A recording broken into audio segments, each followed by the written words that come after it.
세상을 사는 동안 우리는 여러 사고와 재난을 만나게 됩니다. 그럴 때 우리는 살기 위한 방법을 찾게 되지요.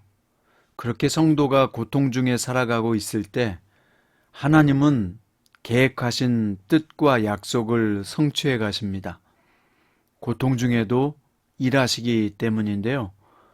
오늘은 요셉의 고통 중에 일하셨던 하나님의 뜻이 실상이 되어 눈앞에 이루어지는 장면입니다.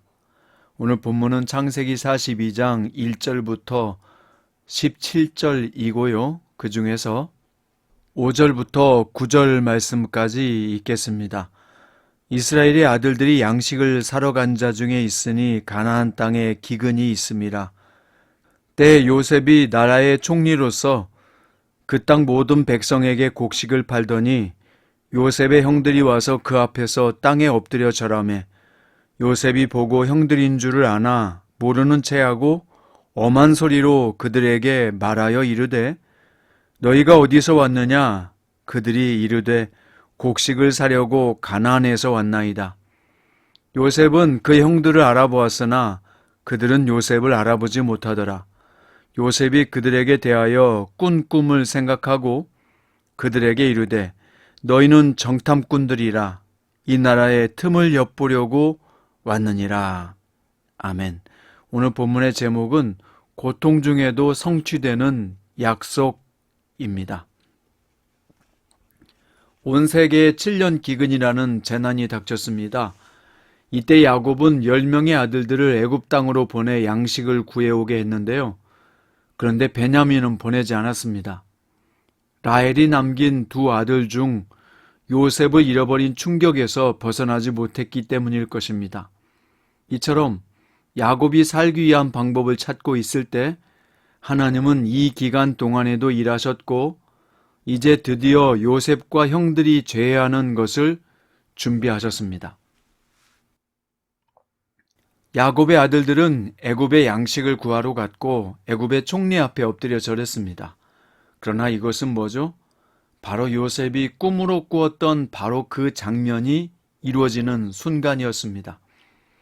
요셉이 애굽에 끌려온 지 20년 만에 하나님이 주신 꿈이 이루어지는 감동적인 장면이었는데요. 어렸을 때 요셉의 꿈은 허황된 것으로 치부되었지만 그 꿈이 이제 현실이 된 것이죠. 요셉은 형들에게 적국의 정탐꾼이라는 누명을 씌워 그들을 혹독하게 다뤘습니다.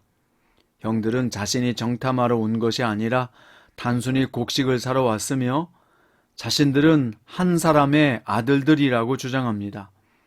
하지만 요셉이 계속 정탐꾼으로 몰아세우자 그들은 자신의 결백을 주장하기 위해 가족사를 이야기하게 됩니다. 그러는 중에 그들은 12형제 중에 막내는 아버지 곁에 있고 하나는 없어졌다고 말합니다.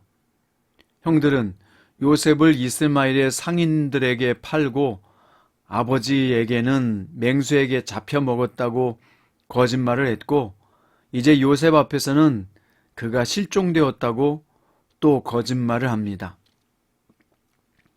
요셉은 여전히 그들을 정탐꾼으로 추궁하고 그들의 결백을 주장하려면 9명은 애굽에 남고 1명이 가서 막내 베냐민을 데려와야 한다고 압박합니다.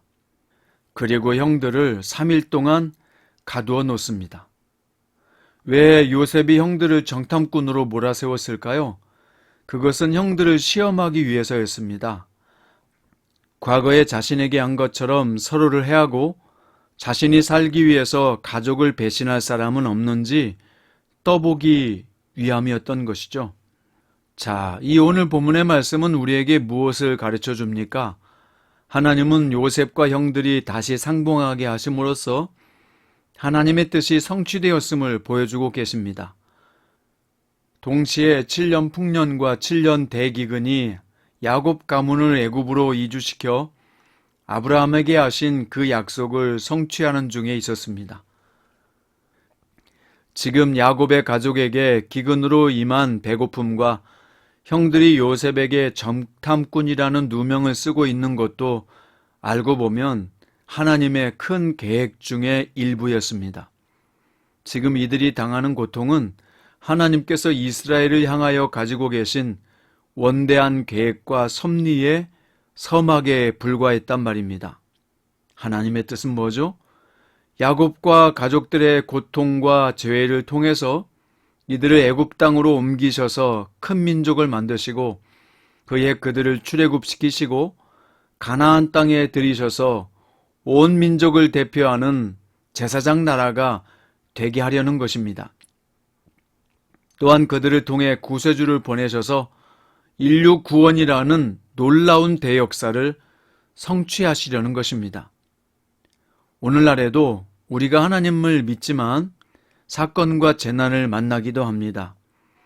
고통 속에서 너무 힘들어 하나님에게 하소연할 때도 있습니다. 오히려 세상 사람들은 문제도 없이 육신적으로 평안하게 잘만 사는데 성도인 우리가 더 가난하고 힘들 때가 많은 것 같습니다. 하지만 고통 속에서도 일하시는 주님을 여전히 믿으십시오.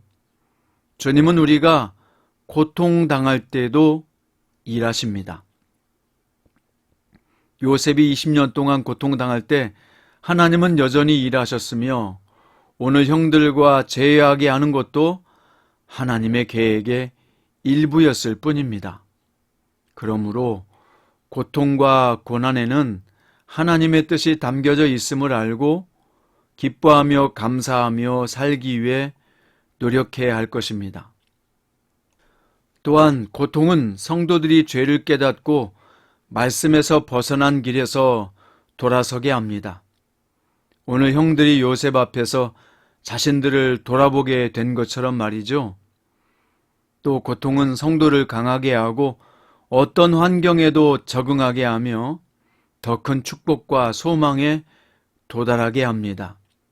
그런 점에서 고통은 성도가 마땅히 당하게 되는 훈련의 과정이며 이 땅의 것을 포기하고 영원한 생명을 얻게 하는 첩경인 것입니다.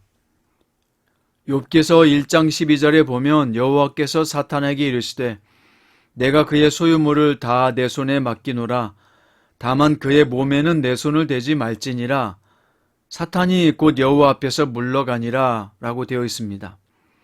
하나님께서 사탄에게 욥을 맡겼지만 그 생명을 손대지 말라고 말씀하셨습니다. 사탄은 우리에게 고통을 줄 수는 있지만 결코 생명의 손을 댈 수는 없습니다. 성도의 생명은 하나님이 붙잡고 계시니까요.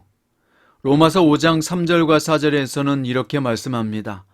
다만 이뿐 아니라 우리가 환난 중에도 즐거워하니 이는 환난은 인내를, 인내는 연단을, 연단은 소망을 이루는 줄 알미로다. 베드로전서 4장에서는 사랑하는 자들아 너희를 연단하려고 오는 불시험을 이상한 일 당하는 것 같이 이상히 여기지 말고 오히려 너희가 그리스도의 고난에 참여하는 것으로 즐거워하라. 이는 그의 영광을 나타내실 때에 너희로 즐거워하고 기뻐하게 하려 함이라. 사랑하는 성도 여러분, 오늘 또 말씀을 붙들고 승리의 길로 나아가시길 바랍니다. 고통 중에도 성취되는 약속이 있으니 그 약속을 바라보며 오늘 또 승리하시기를 주님의 이름으로 축원드립니다. 기도드립니다. 사랑하는 주님, 고통 중에도 주님의 뜻이 깃들어 있음을 믿습니다. 어려움과 힘든 삶 속에서도 고통 중에 성취되는 약속을 바라보며 주님의 뜻을 기대하고 기뻐하며 감사하며 기도하며 살게 하옵소서. 우리의 인도자 되시는 예수님의 이름으로 기도드립니다.